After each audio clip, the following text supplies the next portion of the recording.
6। Very very good morning.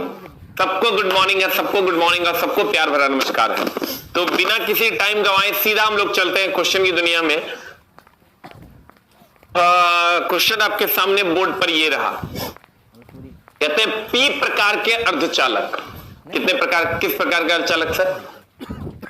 P प्रकार के अर्धचालक प्राप्त करने हेतु। यहां से सर अर्धचालक का क्वेश्चन पूछता है, गौर फरमाइएगा। और यहीं पर बच्चा आराम से जाके फंस जाता है।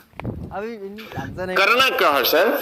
ये जो पी प्रकार का अर्धचालक है, ध्यान दीजिएगा सर, एक होता है एन प्रकार का अर्धचालक, एक होता है पी प्रकार का अर्धचालक। अर्धचालक दो प्रकार का। अर्धचालक कितने प्रकार का जानू? अर्धचालक होता है दो प्रकार का। अर्धचालक दो प्रकार का। एक होता है पी प्रकार का अर्धचालक और एक होता है सर एन प्रकार का अर्धचालक। एक होता है एन प्रकार का अर्धचालक। अब एक होता है पी प्रकार का अर्धचालक, एक होता है एन प्रकार का अर्धचालक। तो पी प्रकार का अर्धचालक में सर अर्धचालक चतुर संयोजी होता है। अर्धचालक की अगर हम बात करें तो इसकी संयोजकता 4 होती है। अर्धचालक की संयोजकता अर्धचालक की संयोजकता 4 होती है। संयोजकता 4 होती है। जितने भी अर्धचालक है, सिलिकॉन जर्मेनियम, ये भी क्वेश्चन पूछता है, सिलिकॉन और जर्मेनियम के अर्धचालक की चालकता कितनी होती है? 4। सिलिकॉन जर्मेनियम अर्धचालक की चालकता 4। सिलिकॉन जर्मेनियम या अर्धचालक की चालकता संयोजकता 4। संयोजकता 4। संयोजकता 4। संयोजकता 4। जब त्रिसंयोजी मिलाते हैं, त्रिसंयोजी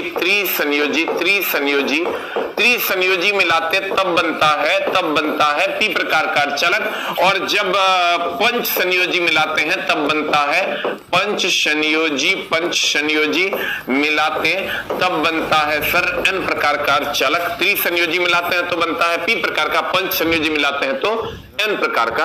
अब यहां इसमें होल्स के कारण धारा का प्रवाह होता है। इसमें होल्स के कारण धारा, इसमें होल्स के कारण धारा, और इसमें जाओगे तो इसमें इलेक्ट्रॉन के कारण धारा। इसमें इलेक्ट्रॉन के इस सब क्वेश्चन जितना हम लिख रहे हैं चला बोर्ड पर रिपीटेडली पूछा जाता है, इलेक्ट्रॉन के कारण धारा।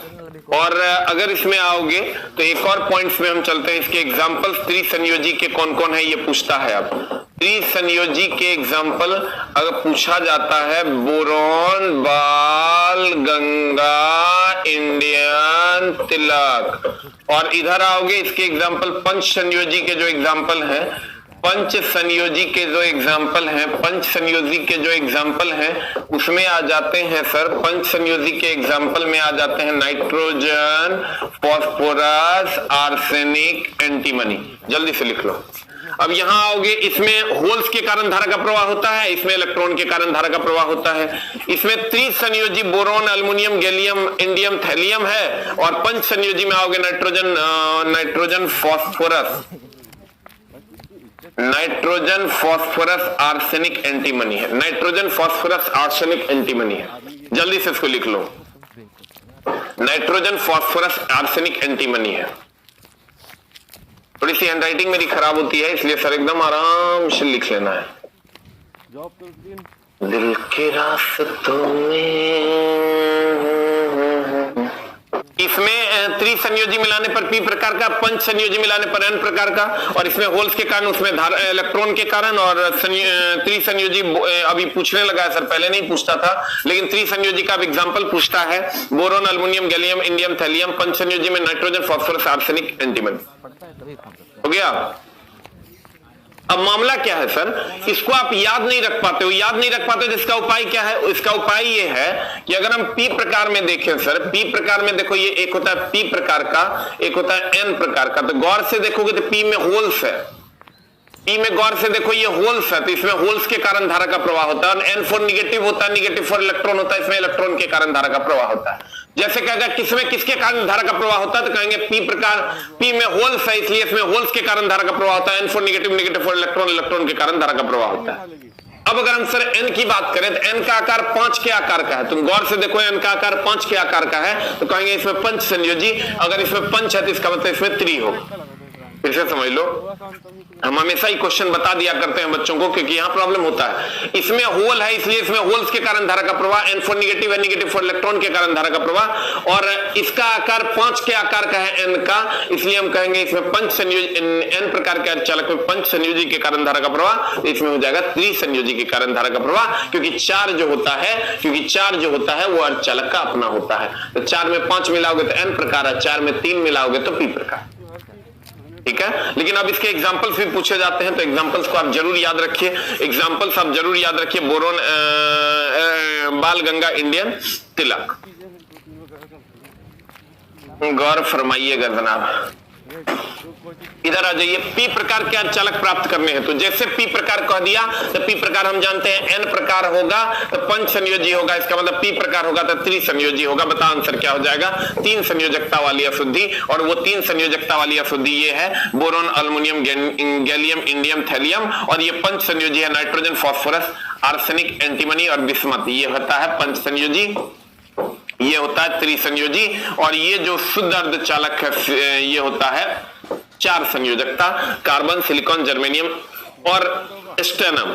मेनली कार्बन, सिलिकॉन और जर्मेनियम, कार्बन, सिलिकॉन और जर्मेनियम की संयोजकता 4 होती है। कभी कभी इसी में से पूछ देता फास्फोरस की संयोजकता कितनी, कहेंगे 5, कहेगा आर्सेनिक की संयोजकता कितनी, कहेंगे 5, कहेगा नाइट्रोजन की संयोजकता कितनी, कहेंगे 5, बोरोन की 3, अल्युमिनियम की 3, गैलियम की 3, इंडियम की 3। सर ये वो क्वेश्चंस हैं जो फ्रीक्वेंटली आस्क्ड क्वेश्चंस आप कह सकते हो, और लास्ट टाइम की स्ट्रेटेजी के हिसाब से आप इसको रिवाइज कर सकते हो। पी प्रकार के अर्धचालक, पी बोले तो होल्स, पी बोले तो होल्स के कारण धारा का प्रवाह। ठीक है, अगले क्वेश्चन में आते हैं, आ जाओ अगले क्वेश्चन में। निम्नलिखित में से किस तरह, सर फ्रीक्वेंटली आस्क्ड क्वेश्चंस में से आता है, लेकिन अब थोड़ा सा सर मामला इसका गड़बड़ कर दिया है। हम ये कह सकते हैं कि चुंबक 2 प्रकार के होते हैं। चुंबक जो होते हैं ये 2 प्रकार के होते हैं, एक होता है अस्थायी चुंबक और एक होता है अस्थायी चुंबक। अस्थायी चुंबक और एक होता है अस्थायी चुंबक। अस्थायी चुंबक, अस्थायी चुंबक होता है जिसमें परमानेंटली मैग्नेट का गुण होता है, उसे हम अस्थायी चुंबक कहते हैं। अस्थायी चुंबक स्टील का बना होता है या एल्निको का बना होता है, या एल्निको का बना होता है, या अब ऑप्शन बदलने लगा है, या एल्कोनेक्स का बना होता है, या एल्कोनेक्स का बना होता है, या एल्कोनेक्स का बना होता है। कहते हैं स्टील का बना होता है, एल्निको का बना होता है, एल्कोनेक्स का बना होता है। अगर हम अस्थायी चुंबक की बात करें तो अस्थायी चुंबक का एग्जांपल होता है सर ये नरम लोहे का बना होता है, ये नरम लोहे का बना होता है, नरम लोहे का बना होता है। और विद्युत चुंबक भी अस्थायी चुंबक में आता है। जो विद्युत धारा देंगे तो चुंबकीय गुण होगा, अब विद्युत धारा नहीं देंगे तो चुंबकीय गुण नहीं होगा। जल्दी से लिख लो। एक होता है अस्थायी चुंबक स्टील या एल्निको या एल्कोनेक्स का होता है, अस्थायी चुंबक नरम लोहे या विद्युत चुंबक का होता है। नरम लोहे या विद्युत चुंबक, अस्थायी चुंबक स्टील या एल्निको या एल्कोनेक्स का, और अस्थायी चुंबक नरम लोहा या विद्युत चुंबक, नरम लोहा या विद्युत चुंबक, नरम लोहा या विद्युत चुंबक, नरम लोहा या विद्युत चुंबक। अस्थायी चुंबक बनाया जा सकता है, आंसर हो जाएगा सर एकदम आराम से नरम लोहा। अस्थायी चुंबक स्टील, एल्निको, एल्कोनेक्स का, और अस्थायी चुंबक नरम लोहा या विद्युत चुंबक। विद्युत चुंबक को हाईलाइट कर लेना, विद्युत चुंबक और अस्थायी चुंबक है, विद्युत चुंबक और अस्थायी चुंबक है, विद्युत चुंबक और अस्थायी चुंबक है, विद्युत चुंबक और अस्थायी चुंबक है, विद्युत चुंबक और अस्थायी चुंबक है, विद्युत चुंबक और अस्थायी चुंबक है। एक चीज और तुमको देगा कि अगर हम इससे आगे बढ़ते हैं, इससे अगर हम आगे बढ़ते हैं, इससे अगर हम आगे बढ़ते हैं, तो एक चीज और तुमको क्या देगा, चला तुमको देगा कि बताइए कि निम्न में से कौन प्रतिचुंबक, अनुचुंबक और लोह चुंबक। इसका सवाल जब देवे करता है अधिकतर, लेकिन अब तुम्हारे सेट में देगा कि नहीं पता, लेकिन सर इसका सवाल जरूर देता है। प्रतिचुंबक, अनुचुंबक और एक और होता है जनाब, और वो होता है लोह चुंबक। अगर तुम पढ़ा होगा चुंबकीय पदार्थ 2-3 प्रकार के होते हैं, एक होता है प्रतिचुंबक, एक होता है अनुचुंबक, एक होता है लोह चुंबक। अब प्रतिचुंबक, अनुचुंबक और लोह चुंबक के एग्जांपल्स पूछे जाते हैं। इसको सर कभी कभी इंग्लिश में ही लिख दिया जाता है, इंग्लिश को हिंदी में लिख जाता है डाई मैग्नेट, एक होता है पारा मैग्नेट, पारा मैग्नेट, और एक होता है फेरो मैग्नेट, एक होता है सर फेरो मैग्नेट। अब देखो इसका एग्जांपल कैसे पकड़ोगे, तुमको कुछ भी दे देगा, इसके एग्जाम्पल सर खूब पूछे जाते हैं। तुमको क्वेश्चन दे देगा कुछ भी कुछ भी कुछ भी और कहेगा बताओ ये कौन सा प्रकार का चुंबक है। जैसे तुमको दे देगा, मान लो दे देगा कॉपर, कॉपर बताओ किस प्रकार का चुंबक है, या दे देगा अल्युमिनियम बताओ किस प्रकार का चुंबक है, प्रतिचुंबक है, अनुचुंबक है, लोह चुंबक है, पारामैग्नेटिक है, डाईमैग्नेटिक है, फेरोमैग्नेटिक है। इसमें इंग्लिश में जब लिखल रहता है तुमको बड़ा डाउट होता है डाई और पारा में। तो ये जान लो कि पहले प्रतिचुंबक होता है तो पहले डी होता है बाद में पी होता है। फेरो में कोई डाउट नहीं होता, फेरो लोह चुंबक है। हमको भी डाउट होता था जब हम पढ़ते थे। तो तुमको क्या करना है, पहले डी होता है बाद में पी होता है, तो पहले डाईमैग्नेटिक फिर पारामैग्नेटिक, पहले प्रतिचुंबक फिर अनुचुंबक। अब देखो यही सब छोटा छोटा डाउट है ना चला, जो एग्जाम हॉल में तेरा इतना गला दबाएगा कि तू जी नहीं पाएगा। मैं तो ये मानता हूं कि सारे टीचर की जवाबदेही है अभी कि जितने भी डाउट्स हैं वो बच्चों की क्लियर करें बोर्ड पर आके, और जहां जहां बच्चे फंसते हैं वहां वहां उनको बताएं कि यहां आप फंसिएगा नहीं। लेकिन उसके लिए सर एक क्लोज एनालाइजेशन की जरूरत है। कहते हैं ऑक्सीजन तथा जिसके अंत में मो लगा हो, ऑक्सीजन तथा जिसके अंत में मो लगा हो वो अनुचुंबक है। अभी के बाद तुम इसके सारे सवाल बना पाओगे। कुछ भी पूछ देगा ना, कहेगा बताओ सोडियम क्या है, बताओ कॉपर क्या है, बताओ सोना क्या है, बताओ चांदी क्या है, कुछ भी पूछ देगा तुम आंसर बना पाओगे कि प्रतिचुंबक है कि अनुचुंबक है कि लोह चुंबक। एक क्वेश्चन यहां से पूछे जाने की संभावना है। ऑक्सीजन तथा जिसके अंत में मो लगा हो अनुचुंबक।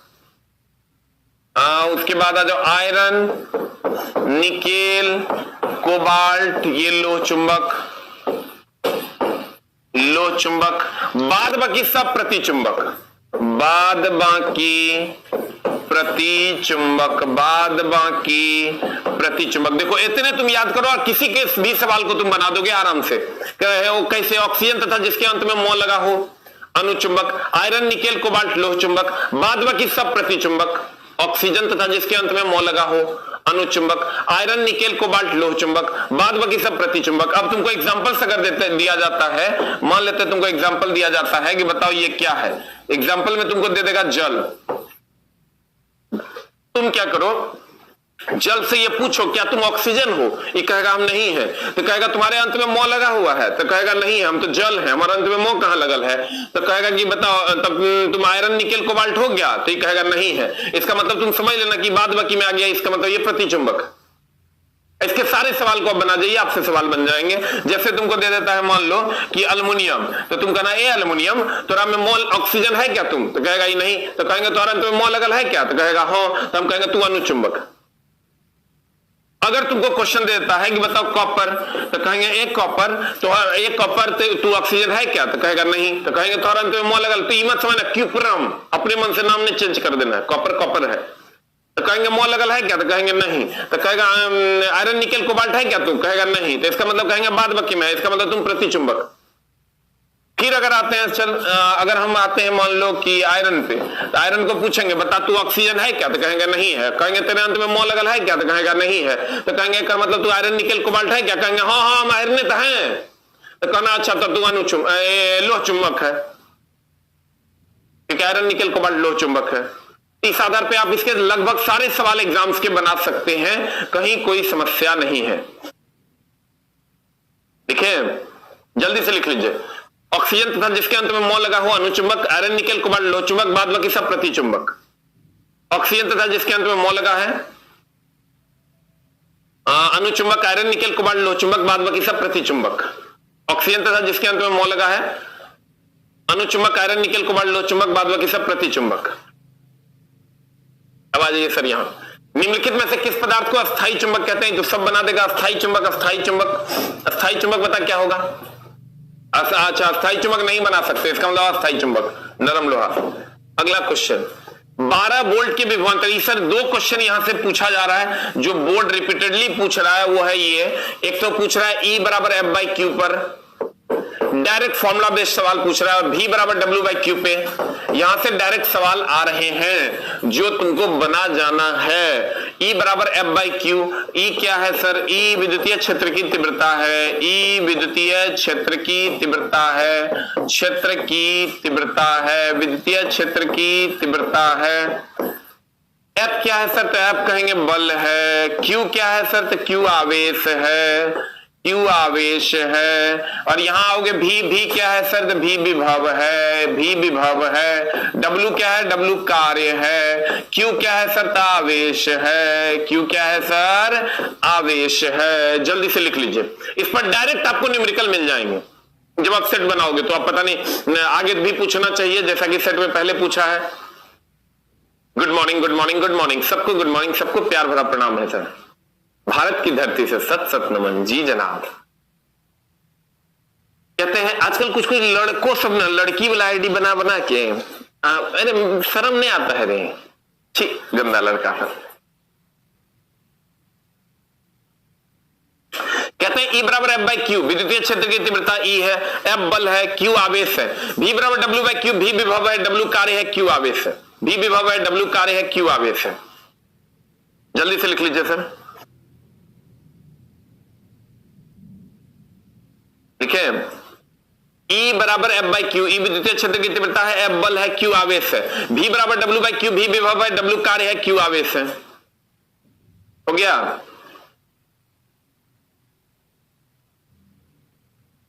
हो गया?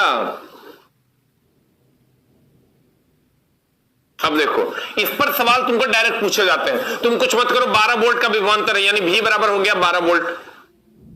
होने वाले बिंदुओं के बीच किया गया कार्य 36 जूल है, तो किया गया कार्य यानी W दे दिया तुमको 36 जूल।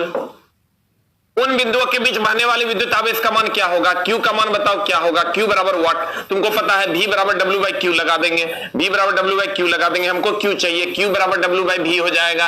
W बाई V कर दो, W का मान है 36, V का मान है 12, यानी 36/12 is equal to 3 coulomb is the answer. Answer answer direct इस पर सवाल पूछे जा रहे हैं। V बराबर W बाई क्यू, E बराबर F बाई क्यू, V बराबर W बाई क्यू, E बराबर F बाई क्यू, V बराबर W बाई क्यू, E बराबर F बाई क्यू, V बराबर W बाई क्यू, E बराबर F बाई क्यू, V बराबर W by Q, E बराबर F by Q, V बराबर W by Q, E बराबर F by Q, V बराबर W by Q, E बराबर F by Q,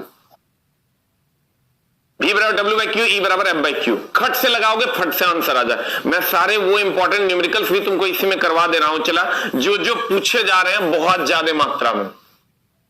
V बराबर W by Q, E बराबर F by Q. आ जाए इधर, V बराबर E बराबर F बाई क्यू, V बराबर W बाई क्यू, E बराबर F बाई क्यू, V बराबर W बाई क्यू। इसको एकदम देख लेना है। अगला कहता वास्तविक प्रतिबिंब पाने के लिए, चला यहां से क्वेश्चन पूछा ही जा रहा है। एक अगर जब भी न्यूमेरिकल पूछा जा रहा है तो मिरर से क्वेश्चन पूछता है, मिरर से एक क्वेश्चन पूछता है, तो इसको सर एकदम आराम से बना जाना है। तुमको पता है दर्पण सूत्र क्या है? तुमको पता है भाई मेरे दर्पण सूत्र क्या है? नहीं पता है तो मामला गड़बड़ है। 1/v प्लस 1/u बराबर 1/f। को नहीं जानता है जग में कि दर्पण सूत्र 1/v प्लस 1/u बराबर 1/f होता है। कहते हैं वास्तविक प्रतिबिंब पाने के लिए एक वस्तु 20 सेंटीमीटर की फोकस दूरी वाले अवतल दर्पण, जैसे 20 सेंटीमीटर की फोकस दूरी वाले अवतल दर्पण कह दिया, F बराबर अवतल दर्पण है। अवतल दर्पण में सर इस साइड फोकस होता है तो माइनस हो जाएगा, माइनस 20 सेंटीमीटर। अवतल दर्पण से 30 सेंटीमीटर की दूरी पर रखा है, U हमेशा निगेटिव होता है, माइनस 30 सेंटीमीटर की दूरी पर रखा है। दर्पण से प्रतिबिंब की दूरी क्या होगी? V बराबर वाट, प्रतिबिंब दूरी मांग रहा है। हमेशा ये ध्यान रखना चला, U का मान हमेशा निगेटिव होता है, चाहे वो दर्पण हो कि लेंस हो। U का मान हमेशा निगेटिव होता है, चाहे वो दर्पण हो या लेंस हो। जानू जानू जानू जानू, U का मान हमेशा निगेटिव होता है, चाहे वो दर्पण हो कि लेंस हो। U का मान हमेशा निगेटिव होता है, चाहे वो दर्पण हो या लेंस हो। U का मान हमेशा निगेटिव होता है, चाहे वो दर्पण हो या लेंस हो। U का मान हमेशा निगेटिव होता है, चाहे वो दर्पण हो या लेंस हो। ये प्रॉपरली ध्यान रखना। और अवतल दर्पण होगा तो U का मान इस साइड होगा, F का मान निगेटिव हो जाएगा। यही उत्तल दर्पण, ये अवतल में और उत्तल में अगर आते हो तो उत्तल में अगर तुम आते हो तो उत्तल में F इस साइड होता है, F पॉजिटिव हो जाता है। दर्पण में भी और लेंस में भी, दर्पण में भी और लेंस में भी F का मान निगेटिव होता है। अवतल दर्पण अवतल लेंस में F का मान निगेटिव है, उत्तल दर्पण उत्तल लेंस में F का मान पॉजिटिव। उत्तल दर्पण उत्तल लेंस F का मान पॉजिटिव, उत्तल दर्पण उत्तल लेंस F का मान पॉजिटिव, अवतल दर्पण अवतल लेंस F का मान निगेटिव। U हमेशा निगेटिव होता है, इतने जान लो, चिन्ह परिपाटी तौर सवाल बन जाएगा। अवतल दर्पण अवतल लेंस F का मान निगेटिव, उत्तल दर्पण उत्तल लेंस F का मान पॉजिटिव है, U हमेशा निगेटिव होता है, इतने जान लो, सब क्वेश्चन बन जाएगा। अब just put and get the result, जल्दी से सर पुट कर दीजिए और गेट द रिजल्ट कर लीजिए। 1 बाई भी इज इक्वल टू हो जाएगा 1 by F minus 1 by you. अब 1 बाई भी इज इक्वल टू हो जाएगा 1 बाई एफ। एफ का मान कितना है? तो एफ का मान है -20 minus of 1 by you minus of 1 by you, ये हो जाएगा -30। इसको सॉल्व कर लीजिए, you will get the answer. बताइए आंसर क्या हो जाएगा? आंसर बताइए सर क्या हो जाएगा? आंसर बताओ क्या आ रहा है रे? एक की भी किसी ये अनाधुन टिपटिपा दिया है, मतलब ये ए आएगा, भी बराबर आ जाएगा 60 सेंटीमीटर। आंसर। एक सवाल यहां से रहता है, तुमको कुछ नहीं करना। अवतल दर्पण अवतल लेंस एफ का मान निगेटिव, उत्तल दर्पण उत्तल लेंस एफ का मान पॉजिटिव, यू हमेशा निगेटिव होता है, यू हमेशा निगेटिव होता है, यू हमेशा निगेटिव होता है, यू हमेशा निगेटिव होता है। तेरी मोहब्बत में अने तो लिख लो, कहे कि तुरे लास्ट टाइम में लिखल नहीं जाएगा, हम तुरे लिखिए देते हैं। रुक, चिन्ह परिपाटी के में इतने चीज याद रखना तो और काम हो जाएगा। हो गया?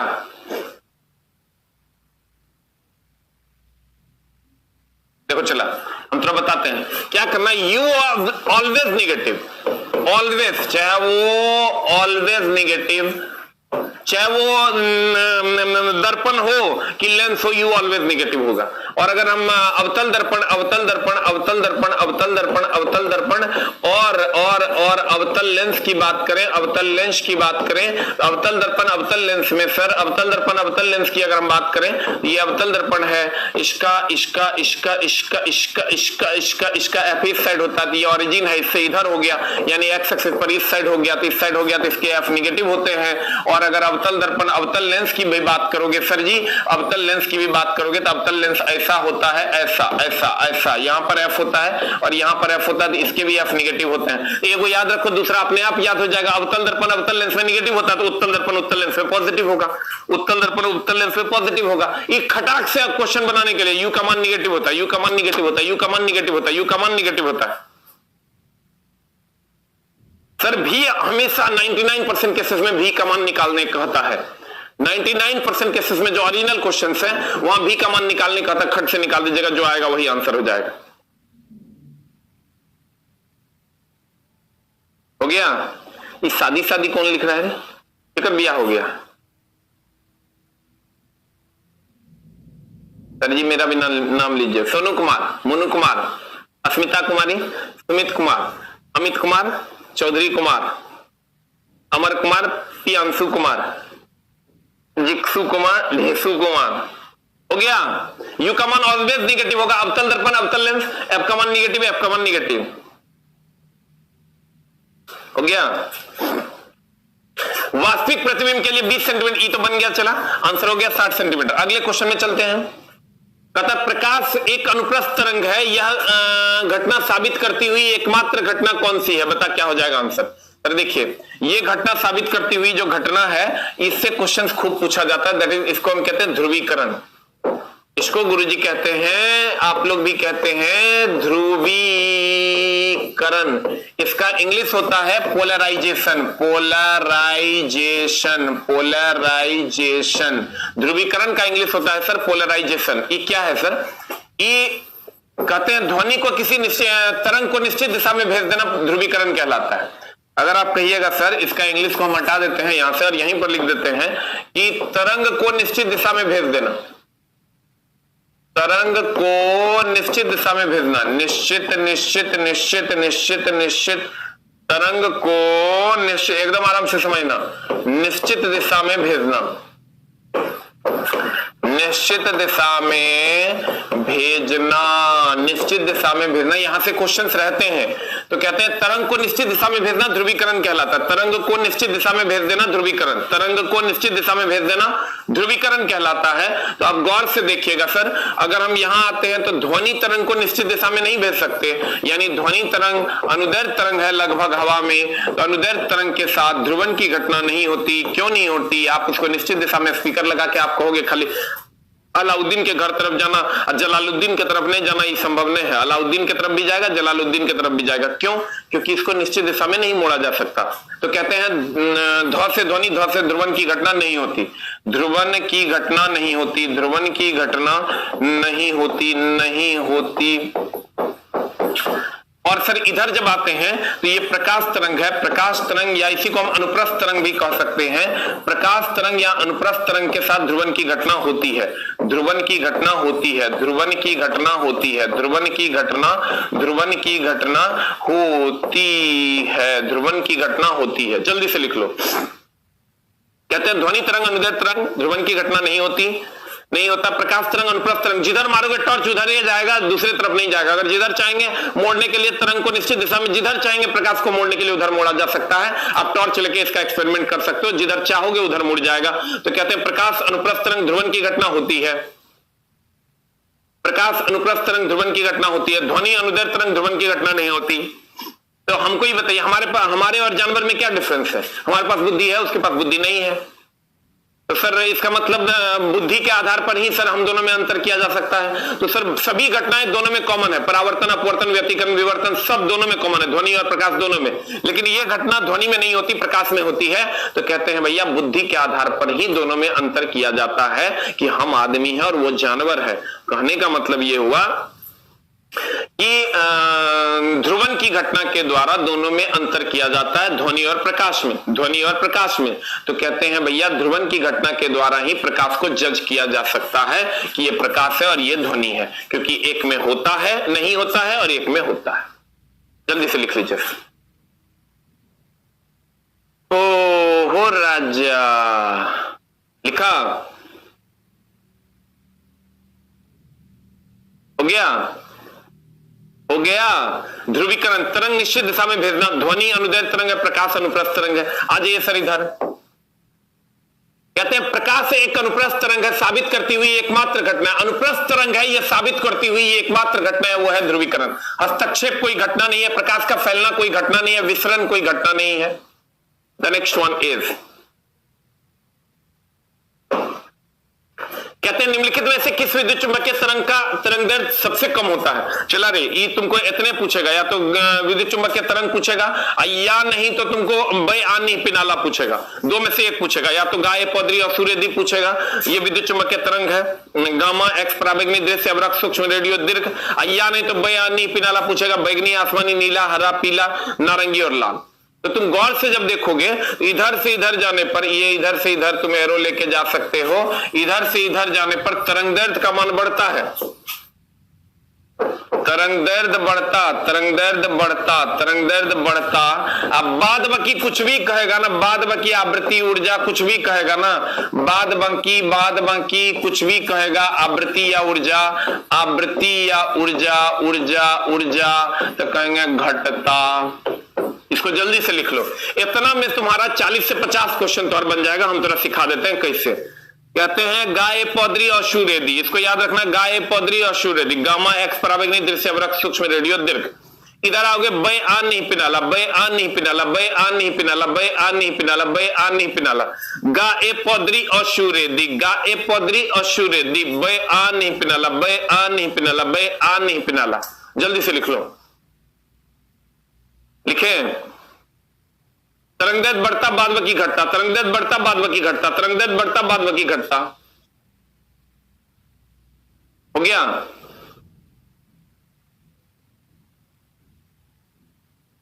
हो गया। तो देखो निम्नलिखित में से किस विद्युत चुंबकीय तरंग की का तरंगदैर्ध्य सबसे कम होता है? तो सर गौर से देखिएगा, इधर से इधर जाने पर तरंगदैर्ध्य बढ़ता है, इसका मतलब इधर वाले का सबसे कम होगा। इधर से इधर जाने पर तरंगदैर्ध्य बढ़ता है, इसका मतलब ये 2 होगा तो ये 3 होगा, ये 4 होगा, ये 5 होगा, ये 6 होगा, तब ना सर बढ़ेगा। इसका मतलब इधर वाले का सबसे कम होगा। देखो गामा है क्या ऑप्शन में? ये है, आंसर मार दो डी। गामा नहीं रहता था एक्स मारते, एक्स नहीं रहता तो पराबैंगनी मारते, पराबैंगनी रहता तो दृश्य मारते। जो ऑप्शन में रहेगा वो आंसर मार देंगे। अगर गामा है तो यहां गामा मार देंगे, क्योंकि इधर से इधर जाने पर तरंगदैर्ध्य बढ़ता है, इधर वाले का सबसे ज्यादा होगा, इधर वाले का सबसे कम होगा। ठीक इसका उल्टा हो जाएगा, बाद बाकी कुछ भी पूछेगा, कहेगा आवृत्ति, तो कहेंगे इधर से इधर जाने पर घटता है, इसका मतलब इधर इसकी आवृत्ति सबसे ज्यादा होगी तब ना सर घटेगा। आंसर बता क्या हो जाएगा? D for dog. इससे तुम सारे क्वेश्चंस बना सकते हो आवृत्ति और ऊर्जा के। खाली तुम याद रखो गाय पौधरी और सूर्यदी, बय आ नहीं पिनाला, बय आ नहीं पिनाला। निम्नलिखित में से किस विद्युत चुंबकीय तरंग का तरंगदैर्ध्य सबसे कम होता है? दैट इज गामा किरण। हो गया? अगला कहते हैं सूर्य द्वारा उत्सर्जित हानिकारक किरण क्या है। तो सूर्य द्वारा उत्सर्जित हानिकारक किरण की अगर बात करेगा तो सूर्य सर दो प्रकार की किरणें छोड़ता है, एक अवरक्त और दूसरा पराबैंगनी। ये पूरा का पूरा मामला हम क्लियर करते हैं। इस बार ग्रीन हाउस गैसेस से क्वेश्चन पूछा था दरोगा में भी। तो कहते हैं सूर्य द्वारा उत्सर्जित हानिकारक विकिरण क्या है। तो सूर्य दो प्रकार की किरण छोड़ता है, एक अवरक्त दूसरा पराबैंगनी। ये पराबैंगनी जो है ना ये हानिकारक है, पराबैंगनी हानिकारक है, इसमें सब लगभग इसमें मार ही देगा पराबैंगनी। और ये जो है पराबैंगनी किरण को कौन रोकता है, ओजोन परत, तुम भी जानता है। और ये जो अवरक्त किरण है ये पृथ्वी तक पहुंचती है, जिसके कारण पृथ्वी पर गर्मी पहुंच पाता है। ये हमारे लिए लाभदायक किरण है, लाभदायक किरण है, लाभदायक किरण है, लाभदायक किरण है। कौन, अवरक्त किरण हमारे लिए लाभदायक किरण है, अवरक्त किरण हमारे लिए लाभदायक किरण है। लेकिन सर ये ग्रीन हाउस गैसेस के बारे में पूछा जाता है कि ग्रीन हाउस गैसेस कौन कौन है। तो इसमें सर तुमको CO2 हो गया ग्रीन हाउस गैस, CH4 हो गया तुम्हारा ग्रीन हाउस गैस, NO2 हो गया ग्रीन हाउस गैस, ये मेनली वाटर वेपर, जलवाष्प हो गया तुम्हारा ग्रीन हाउस गैस, जिसमें सबसे ज्यादा CO2 होता है, जिसमें सबसे ज्यादा CO2 होता है, जिसमें सबसे ज्यादा CO2 होता है, जो ग्रीन हाउस गैस का लिस्ट एकदम पूछबे करता है अधिकतर एग्जाम में। CO2 CH4 NO2 जलवाष्प, CO2 CH4 NO2 जलवाष्प। तुमको कह देगा निम्न में से कौन सा ग्रीन हाउस गैस नहीं है। हो गया आंसर, बता क्या हो जाएगा। सूर्य द्वारा उत्सर्जित हानिकारक विकिरण है, हानिकारक विकिरण में पराबैंगनी किरण हो जाएगा। गामा किरण की अगर बात करें इसका तरंग दैर्घ्य सबसे कम होता है, तरंग दैर्घ्य सबसे कम होता है, तरंग दैर्घ्य सबसे कम, लेमडा सबसे कम पूछता है, लेमडा सबसे कम, लेकिन भेदन क्षमता सबसे अधिक, सबसे कम। अब बाद में कुछ भी पूछेगा सबसे अधिक। अवरक्त किरण के द्वारा गर्मी पृथ्वी तक पहुंच पाती है, कुहासे में फोटोग्राफी के लिए इसका उपयोग करते हैं। जो पूछेगा वही मेरे मुंह से निकल रहा है, खाली तुम सुन लो, कोशिश करोगे तो बहुत सारा क्वेश्चन बन जाएगा। अल्फा एकमात्र रेडियो सक्रिय किरण है, अल्फा पॉजिटिव, अल्फा पर पॉजिटिव चार्ज होता है और इसका द्रव्यमान हाइड्रोजन हीलियम के द्रव्यमान के बराबर होता है। बीटा पर निगेटिव चार्ज होता है, उसका द्रव्यमान हाइड्रोजन के द्रव्यमान के लगभग बराबर होता है। दोनों क्वेश्चन पूछा है, PDF ऑलरेडी डाल दिया गया है। तो सर ये जो किरण है गामा, गामा के बारे में क्वेश्चन पूछेगा, सबसे कम तरंग दैर्घ्य होता है, सबसे अधिक सब कुछ होता है, बाद बाकी आवृत्ति, ऊर्जा, भेदन क्षमता सब कुछ सबसे अधिक होता है। उसके बाद एक्स की बात सब जानता है, रोंटगेन ने खोज किया था टूटी हड्डियों की जांच में, रवाओं की जांच में इसका उपयोग होता है। टंगस्टन की धातु से जब उच्च तीव्रता वाले विद्युत धारा को प्रवाहित किया जाता है तब एक्स किरण निकलता है। पराबैंगनी के बारे में अभी तुरंत तुम जाने हो, पराबैंगनी सबसे ज्यादा चमड़े का कैंसर फैलाता है, ओजोन परत द्वारा अवशोषित कर लिया जाता है या लौटा दिया जाता है, हानिकारक किरण है। उसके बाद दृश्य किरण है, उसको देखने के लिए यूज करते हैं। दृश्य के बाद आ जाओ अवरक्त, अवरक्त सबसे गर्म विद्युत चुम्बकीय तरंग के लिस्ट में आता है। अवरक्त सबसे लाभदायक किरण है, ये सबसे लाभदायक किरण है, सबसे लाभदायक किरण है हमारे लिए, क्योंकि सूर्य की गर्मी हम तक पहुंच पाती है, क्योंकि सूर्य की गर्मी हम तक पहुंच पाती है। ओजोन परत क्या करता है सर, ओजोन परत इसको रोक देता है पराबैंगनी किरणों को, इस सब जानता है। ओजोन परत का क्षय हो रहा है क्लोरोफ्लोरोकार्बन के कारण, ठीक है। अब आ जाइए सर इधर क्वेश्चन नंबर नेक्स्ट पे, गैस में विसरण अत्यधिक। आजकल इस क्वेश्चन का ट्रेंड बहुत बढ़ा हुआ है। ये जो क्वेश्चन है कहता है विसरण, विसरण का मतलब होता है सर घुल मिल जाना, विसरण का मतलब होता है घुल मिल जाना, घुल मिल जाना। हमने इसके सारे सवाल को, हम इसके सारे सवाल को लेकर आए हैं, गौर फरमाइएगा। हाँ PDF टेलीग्राम पे मिलता है, टेलीग्राम का लिंक ऊपर में दिया हुआ है, अभी वाला भी और शाम वाला भी। कहते हैं गैस में विसरण अत्यधिक तीव्रता से होता है, इसको सब मार दिया होगा। इसमें आंसर बता क्या मारा है तुम, 8 का आंसर बता क्या मारा है, 8 का आंसर सब मारा होगा C, ठीक है। लेकिन कुछ कुछ जगहों पर प्लाज्मा भी दिया हुआ है, लेकिन प्लाज्मा सर एकदम अगर हम भी बताएंगे तो ये नहीं मानना, क्योंकि अब ये क्वेश्चन इसका जो मामला है इसका गड़बड़ हो गया है। बोर्ड ने जो है उस टाइम भी सुधार के दिया था, कभी प्लाज्मा देता है कभी गैस देता है, पता नहीं चलता इसका आंसर क्या होगा। लेकिन सर गैस ही मारो ज्यादा बेहतर है। बोर्ड इसको दोनों जगह 2 आंसर कर दिया, एक जगह प्लाज्मा कर दिया, एक जगह गैस कर दिया, लेकिन आंसर गैस ही मारो, क्योंकि 2-3 जगह पर जो कोई यही क्वेश्चन पूछा और गैस ही आंसर मारा है। क्योंकि हम लोग भी कंफ्यूज हो जाते हैं, चला जब बोर्ड का ही आंसर रहता है प्लाज्मा, मामला एकदम गड़बड़ कर देता है। कहते हैं गैस में विसरण अत्यधिक तीव्रता से होता है, यहां गैस मार देना। तो कहते हैं चला गतिज ऊर्जा सबसे अधिक गैस में होती है, उससे कम द्रव में, उससे कम ठोस में। ठोस की तो गति ऊर्जा एकदम 0 होती है। घनत्व तो सबसे अधिक ठोस, उससे ठोस का घनत्व तो सबसे ज्यादा, उससे कम द्रव, उससे कम गैस। अंतरान्विक आकर्षण बल बताओ, आकर्षण बल सबसे ज्यादा ठोस में होगा तब ना उसके अणु सटे सटे होते हैं, उससे कम द्रव, उससे कम गैस।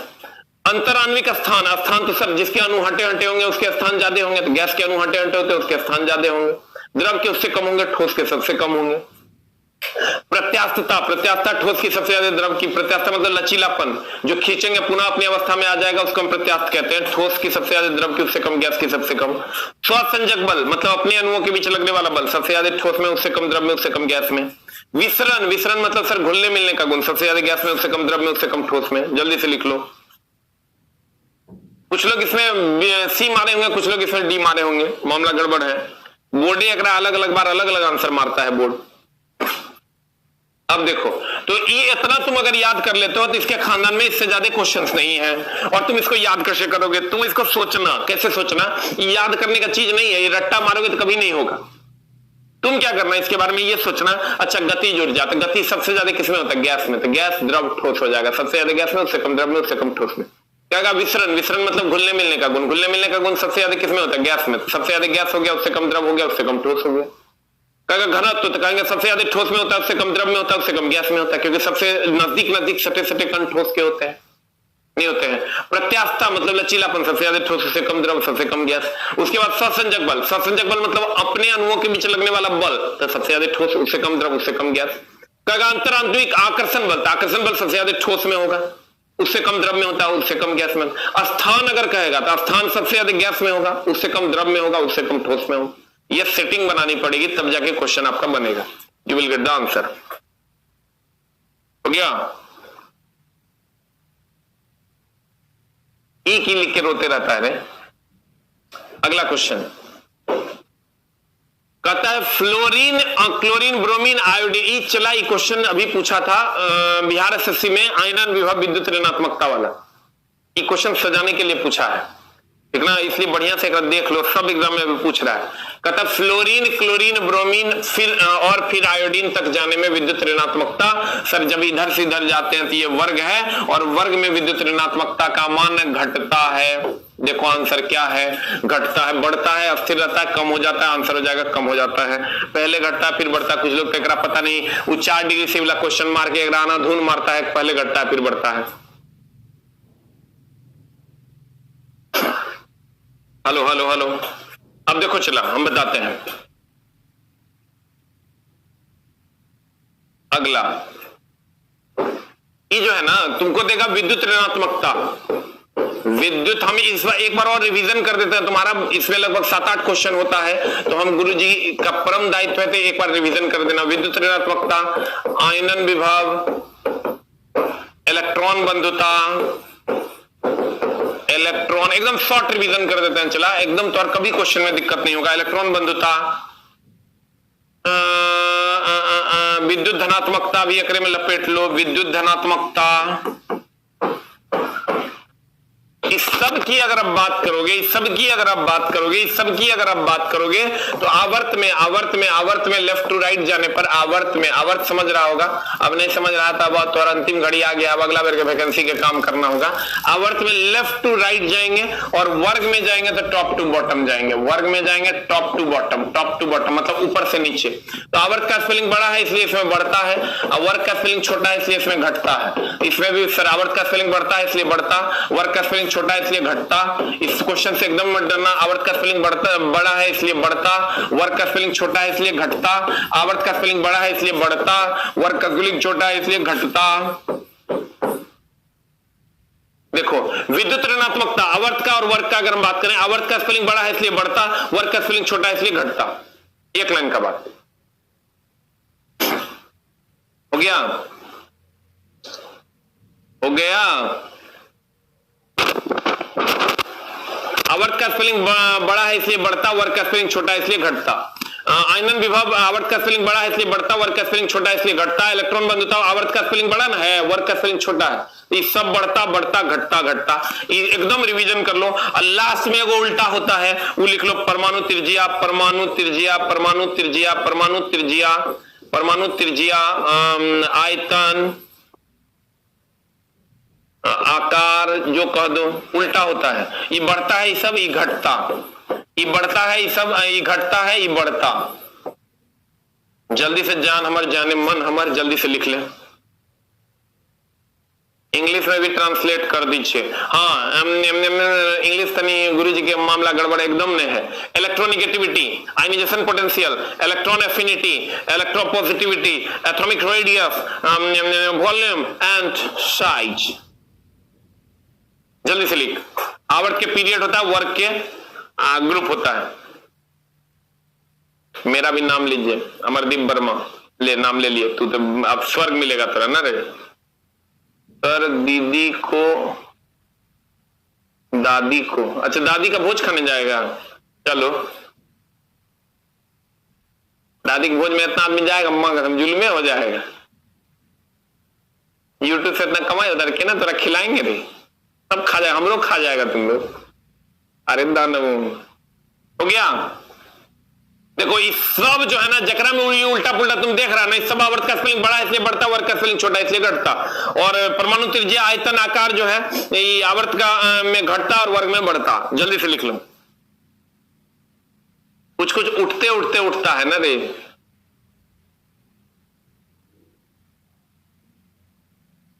हो गया। पता चला ये बड़ा अजीब लगा। हम एक लड़का था, हमको लगता है दिल्ली का, उसको पता नहीं चला कि एस्केजा कौन है। हमको जब हम पूछे कि भैया इसको क्यों नहीं पता है एस्केजा कौन है, ये बोला कि देखिए ऐसा है सर कि कुछ खास वीडियोस होते हैं जो किसी खास एरिया में ट्रेंड करते हैं, जो कि दूसरे एरिया के लोगों को पता नहीं चलता है। कुछ खास वीडियोस होते हैं जो कुछ खास एरिया में ट्रेंड करते हैं, दूसरे एरिया के लोगों को पता नहीं चल पाता है। कुछ लोगों को, लगभग लोगों को पता चलता है, लेकिन कुछ लोगों को नहीं पता चल पाता है। तब नहीं पता चल पाता है तो उसके लिए क्या किया जाए कि सारे बच्चों तक ज्ञान की ये बातें पहुंचे और सारे बच्चे क्लास कर पाए और ये कर पाए वो कर पाए। तो उसके लिए कहा गया हमको कि सर आप बोलते नहीं है कि शेयर करो। जब आप बोलने लगे, हमको फोन आया दिल्ली से कि आप सर जब बोलने लगिएगा ना कि शेयर करो, तो बच्चे जब शेयर करेंगे तब जाके वो सभी बच्चों तक ये बात पहुंचेगी। अपने अपने ग्रुप में अपने अपने यार दोस्तों को जब वो शेयर करेंगे लिंक, तब पता चलेगा कि ये टीचर है, ये पढ़ाते हैं, ये अच्छा पढ़ाते हैं, ये खराब पढ़ाते हैं वगैरह वगैरह। हम बोले ये मेरे सिलेबस में नहीं है। अब बच्चा का क्या है कि वो आराम से पढ़ लेगा, चल जाएगा, वो कभी भी गुरुजी के बारे में नहीं सोचेगा और सोचने की जरूरत भी नहीं है, क्योंकि जे बच्चा हमर है वो हमर है। अब अलाउद्दीन के धिया पुता लेके हम की करेंगे? जे अलाउद्दीन के है से अलाउद्दीन के है, दोसर के धिया पुता से घर बनते रे। जे हमर है से हमर है, अलाउद्दीन के धिया पुता हम अपना की करेंगे? अपन धिया पुता हमरा संभाल नहीं रहा है, अपन भाई हमरा संभाल नहीं रहा, दूसर के भाई का भाई बनाने जाएंगे? नहीं बनाएंगे। अपने चलवा स्थिर से रिजल्ट ले लेगा, काम खत्म। कोई शेयर मत कर। अगर तुम चाहता है तो हम एकदम विश्वास दिला, सब मास्टर कहता है शेयर करो, लाइक करो। हम तो देखते हैं पागल हो जाता है मास्टर, या शेयर कीजिए, लाइक कर दीजिए। बाप रे, एक आध मास्टर तो ऐसा पगलाता है कहने सुनने से बाहर। कुछ कुछ मास्टर का तो बता नहीं सकते। वो आएगा स्टेज पे या आएगी मैडम, कहेगी बेटो बेटो बेटो, हमारा तो इतना गुस्सा आता है, माँ कसम वो बेटा है हम लोग। पूछो या को मास्टर जो बेटा बेटा कहता है ना, थोड़ा सरिया के कमेंट लिखो। बेटा कहे भाई भाई भाई बोल, भाई ना है हम लोग। बेटा बेटा बेटा ये स्टेज पे आ जाएगा, आ जाएगी, क्योंकि बेटो आपको समझ में आया। अरे माँ कसम, ये कौन तरीका है?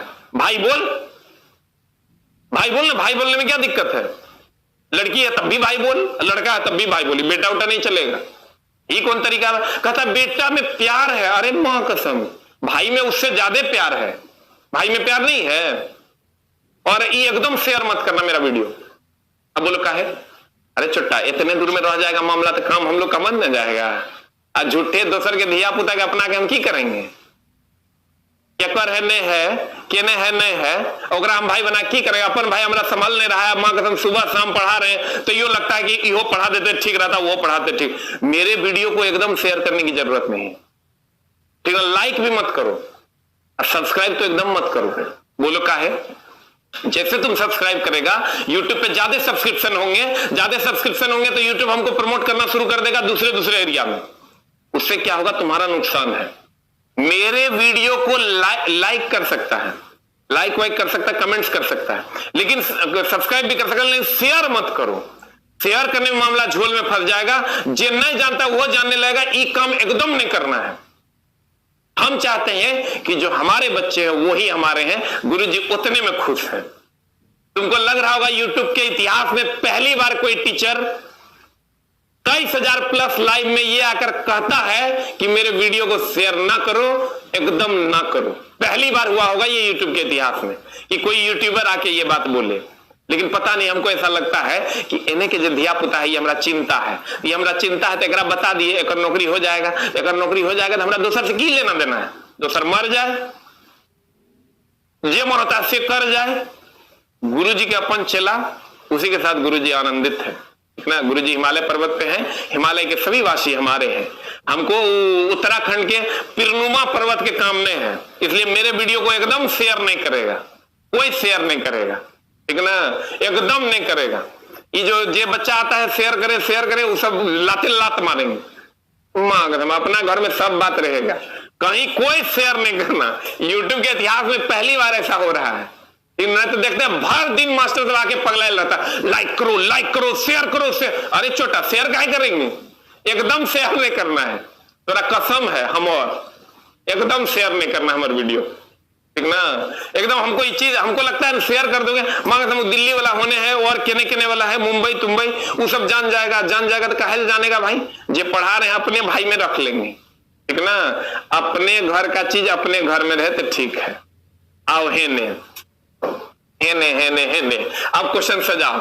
एकदम कोई शेयर नहीं करेगा हमारे वीडियो को। फ्लोरीन से क्लोरीन, ब्रोमीन और फिर आयोडीन तक जाने में विद्युत ऋणात्मकता क्या होती है? फ्लोरीन, क्लोरीन, ब्रोमीन, आयोडीन, इधर से इधर जाने में क्या होगा? ये वर्ग है, वर्ग का स्पेलिंग कम होता है तो घटता है तो कम हो जाएगा, आंसर हो जाएगा। You will get the answer. Hello. अगला क्वेश्चन में आते हैं। चला, डोबेरिनर के 3 तत्वों में, चला डोबेरिनर ने सजा, इस पूरा मामला सुन लो, बढ़िया सुन लो। डोबेरिनर ने तिर्यक नियम दिया, न्यूलैंड ने ऑक्टेव रूल दिया। हम पूरा टेबल एक बार में देखो, थोड़ा सुना देते हैं। डोबेरिनर ने तिर्यक नियम दिया, न्यूलैंड ने ऑक्टेव नियम दिया। न्यूलैंड का डोबेरिनर ने कहा कि पहले और तीसरे तत्व का जो अनुभार का औसत होगा वो दूसरे तत्व के बराबर होगा, लेकिन ये फेल हो गया। उसके बाद न्यूलैंड आया, न्यूलैंड ने कहा कि भैया, न्यूलैंड के समय ज्ञात तत्वों की संख्या 56 थी और उस समय न्यूलैंड ने पीरियोडिक टेबल को सजा दिया सारे गमा पदनिसा पर, ऑक्टेट रूल पर। कहा हर 8वें तत्व का गुण पहले तत्व के समान होगा, लेकिन इसका आवर्त सारणी कैल्शियम तक फ्लॉप ही मान्य था, उसके बाद मान्य नहीं था। थोरियम पर इसकी आवर्त सारणी का अंत हो गया। उसके बाद मेंडलीफ इसका एक और अवगुण है। अवगुण ये था, फ्लोरीन, क्लोरीन, ब्रोमीन, आयोडीन के साथ ही निकेल और कोबाल्ट को रख दिया, आयरन से दूर रख दिया निकेल और कोबाल्ट को। उसके बाद मेंडलीफ चचा आए। मेंडलीफ चचा के समय ज्ञात तत्वों की संख्या 63 थी। मेंडलीफ चचा ने परमाणु भार के आधार पर सजाया, हाइड्रोजन में भारी विरोध कर दिया और कहा कि हमको परमाणु भार मेरे अलग अलग है, समस्थानिक के हमको अलग अलग स्थान दो, नहीं दे पाया। इसी कारण चोट्टे को गड़बड़ी के साथ गड़बड़ी हो गया, वो नहीं सजा पाया। पहला आवर्त सारणी लेकिन वही दिया था, उसने बहुत सारे तत्वों के लिए खाली स्थान छोड़े थे, नए तत्वों के आने के लिए। समस्थानिकों की खोज पहली बार उन्होंने की थी और अक्रिय गैसों को सबसे दाईं ओर बाईं ओर रख दिया था, फ्लोरीन, क्लोरीन, ब्रोमीन, आयोडीन, एस्टोटीन के। लेकिन उसके साथ लफड़ा था, वो निकेल को कोबाल्ट से पहले, कोबाल्ट को निकेल के बाद रखना चाहिए था, उल्टा कर दिया था, निकेल और कोबाल्ट के क्रम में गड़बड़ी कर दिया था। उसके बाद आए मोस्ले ने आधुनिक आवर्त सारणी का गठन किया सन 1913 ईस्वी में। इसके समय ज्ञात तत्वों की संख्या 114 थी। इसे परमाणु संख्या के आधार पर सजा दिया। परमाणु संख्या के आधार पर मोस्ले ने सजाया। सभी तत्व परमाणु संख्या के आधार पर सजे और इसकी कोई असुविधा के लिए इसमें कोई खेद नहीं था, इसलिए आधुनिक आवर्त सारणी को अभी तक माना जा रहा है। अब यहां से क्वेश्चन तुमको पूछेंगे, डोबेरिनर ने तत्वों को क्या किया था? एगो दिया ट्राइड, एगो दिया थ्राइस, एगो दिया ट्रिटियम, एगो दिया टेट्राइड। मागम कुछ से कुछ ट्राइड होगा आंसर, त्रिक, ठीक है। ट्राइस मत मार देना, कहना थ्राइसो मतलब 3 होता है, नहीं होगा आंसर होगा ट्राइड। अगला क्वेश्चन तुम्हारे स्क्रीन पे ये रहा, उत्कृष्ट गैसों का आयनन विभव। मैं चला अंतरा की बोले, आयनन विभव होगा, आयतन विभव नहीं, उत्कृष्ट गैसों का आयनन विभव।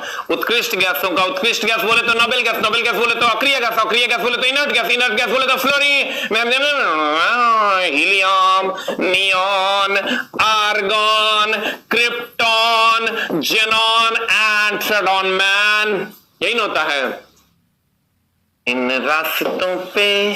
कहता है उत्कृष्ट गैस का आयनन विभव एक अवधि में अधिकतम होता है, एक अवधि में न्यूनतम होता है, एक अवधि में अधिकतम या न्यूनतम होता है, एक अवधि से कोई नहीं होता है। बता आंसर की हो जाएगा। What is the answer? What is the answer? Answer बता, आंसर बता, आंसर बता, आंसर बता, आंसर बता, आंसर बता। हम बोले थे आवर्त का स्पेलिंग बड़ा है उसमें अधिक होता है, वर्ग का स्पेलिंग छोटा है उसमें कम होता है, अवधि मतलब पीरियड अधिक होता है। Answer answer answer answer answer answer answer, you will get the answer. कुछ बच्चे सुतले रह जाते हैं, भगवान उनकी आत्मा को शांति दे, परमानेंट शांति देगा, जिंदगी भर शांत रहेगा।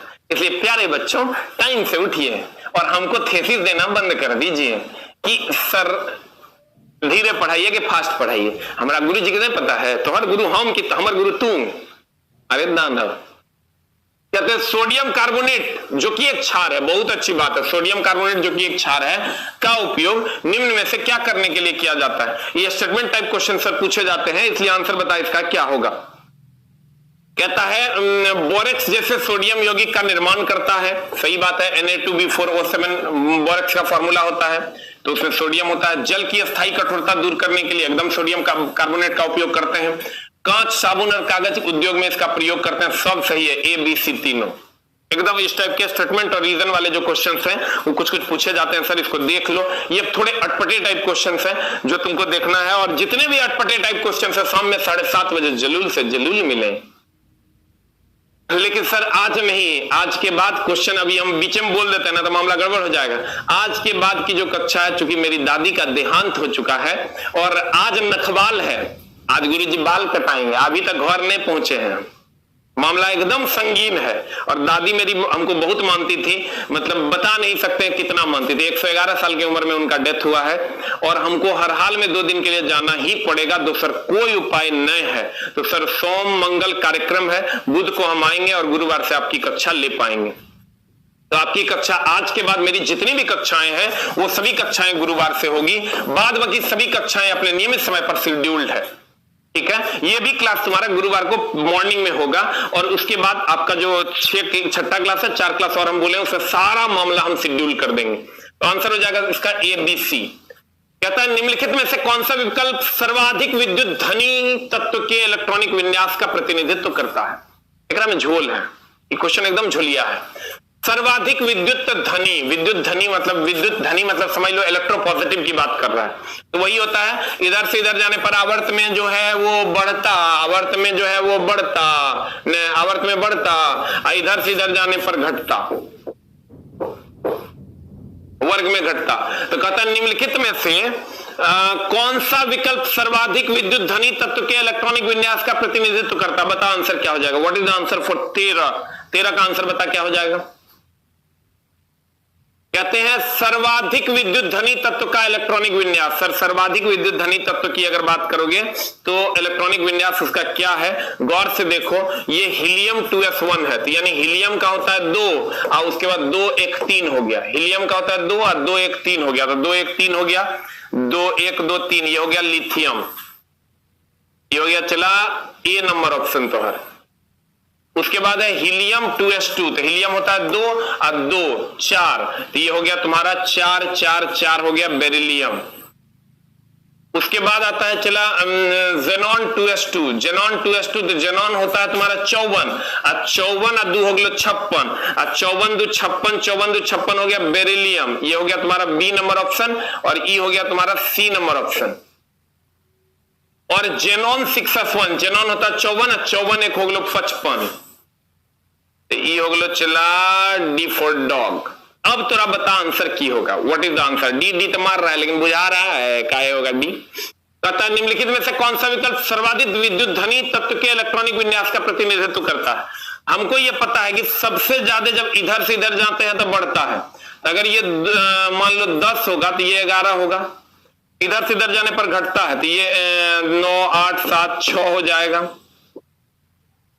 और इधर से इधर जब 11 होगा तो ये इधर आएगा तो इधर भी घटेगा, लेकिन इससे ज्यादा बढ़ेगा यानी ये 7 हो जाएगा, क्योंकि इधर से इधर जाने पर बढ़ता भी ना है, इधर से इधर जाने पर घटेगा। मान लो 11 है तो ये घटते घटते उतना तो घटेगा नहीं कि 6 से ज्यादा हो, क्योंकि इधर से इधर जाने पर बढ़ता है। अब सबसे ज्यादा देखो किसका है, सबसे ज्यादा आंसर हो जाएगा बी फॉर बॉल। आंसर इसका गलत है, ठीक कर लेना, डी नहीं होगा, आंसर होगा B for ball, B for ball हो जाएगा। Very good very good very good very good. Answer देख लो क्या है, 13 का आंसर देख लो, आंसर ठीक कर लेना, 13 का आंसर होगा बी फॉर बॉल।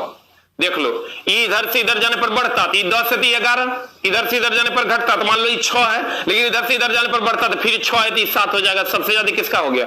11 का। B for ball. अगला अगला अगला अगला सब उसी से ये क्वेश्चन आता है सर, इसीलिए हम 8 तुमको लिखा दिए हैं।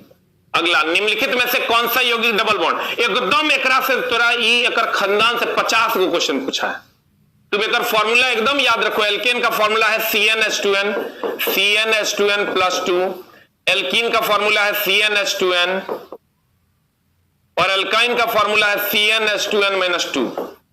एल्केन का फॉर्मूला CnH2n प्लस 2, एल्कीन का फॉर्मूला CnH2n, एल्काइन का फॉर्मूला CnH2n माइनस 2। लिखा। अब देखो, एल्केन का होता है ANE सिंगल बॉन्ड, एल्कीन का होता है ENE डबल बॉन्ड, एल्काइन का होता है YNE ट्रिपल बॉन्ड। अब बता क्या हो जाएगा? कहता है निम्नलिखित में से कौन सा यौगिक डबल बॉन्ड, डबल बॉन्ड हो जाएगा मतलब एल्कीन हो जाएगा। एल्कीन मतलब ENE से अंत होगा, ENE से अंत होगा। देखो कौन सा है? प्रोपाइन है, प्रोपीन है, प्रोपेनॉल है, प्रोपेन है, तो आंसर प्रोपीन हो जाएगा क्योंकि ENE से अंत होगा आंसर। इसके खानदान से चला कम से कम 50 को क्वेश्चन पूछा है। Alkane alkene alkyne, alkane alkene alkyne, alkane होता है सिंगल बॉन्ड, एल्कीन होता है डबल बॉन्ड, एल्काइन होता है ट्रिपल बॉन्ड। एल्केन का फॉर्मूला CnH2n प्लस 2, उससे 2 घटेगा दिया आ जाएगा, उससे 2 घटेगा दिया आ जाएगा। ये विल गेट द आंसर। अगला सवाल सेम सवाल है। नीचे दिए गए IUPAC नामों में से कौन सा अलग है उसका चयन कीजिए। तो सर कौन सा अलग है, तुम ये खाली इसको ऐसे बनाना चला कि देखना कौन सा मामला फॉलो कर रहा है। तुम देखना OH के साथ तो नहीं हो सकता, ये तो एकदम सेम है। तुम ये देखो 2 दूनी 4 1 5 है, 4 दूनी 8 1 9 है, 3 दूनी 6 1 7 तो नहीं है, 1 1 कान 1 1 दूनी 2 1 3 तो है। तुम देखो सेम ट्रेंड को कौन फॉलो नहीं कर रहा है वो आंसर हो जाएगा। देखो कैसे, फॉर्मूला तुमको नहीं भी याद है, OH सेम है। तुम देखो 4 दूनी 8 1 9, 2 दूनी 4 1 5, 1 1 कान 1 1 दूनी 2 1 3, 3 दूनी 6 1 7 होना चाहिए, फॉलो नहीं कर रहा आंसर। देखो अलग कर रहा है ना, ये फॉर्मूला हमको नहीं पता है। तुम क्या करो, 4 दूनी 8 1 9, 2 दूनी 4 1 5, 1 दूनी 2 1 3, 3 दूनी 6 1 7 नहीं फॉलो कर रहा आंसर। इस टाइप के सवाल एकदम पूछे जा रहे हैं, मामला एकदम टाइट है। अगला क्वेश्चन, निम्नलिखित को मिलान करें। इस सर इस टाइप का मिलान करने वाला जो मामला है ना, ये खूब पूछा जाता है। बता इसका आंसर क्या होगा, व्हाट इज द आंसर? पदार्थ का परमाणु सिद्धांत। सर ये तो जैसे ही देखेगा ना बच्चा, जैसे ही देखेगा, देखो एक का C है, एक का C है और यहाँ एक का B है, एक का A है, तो ये तुम जान लोगे यही दोनों में से कोई एक आंसर होगा। ये दोनों आंसर नहीं होगा, ये आंसर नहीं होगा, ये भी आंसर नहीं होगा। अब एक का C है, ये फिक्स है, इसका मतलब एक का C ये फिक्स है। अब जब यहां आते हो चला तो इसमें भी देखो तुम 2 का A है, 2 का A है, तो 2 का A भी फिक्स है। पोटेशियम सल्फेट यौगिक है, ये भी फिक्स है। इसका मतलब पोटेशियम सल्फेट यौगिक है, ये भी, इसमें भी, इसमें भी। इसमें आओगे 3 का D और 3 का A है, तो देख लो ये डिसाइड कर पाते हो कि नहीं। 3 का सोडियम का फॉर्मूला Na है, तो मार दो ना आंसर, इतना का सोचना है। सोडियम का 3 का D आंसर। सर कोशिश करना जो तुम जानते हो उससे आंसर निकल पाता है कि नहीं। अगर उससे आंसर नहीं निकल पाता है तभी क्वेश्चन नहीं बनेगा। अगर तुम 4 में से 1 2 भी जानते हो तुम्हारा काम हो जाएगा। हो गया।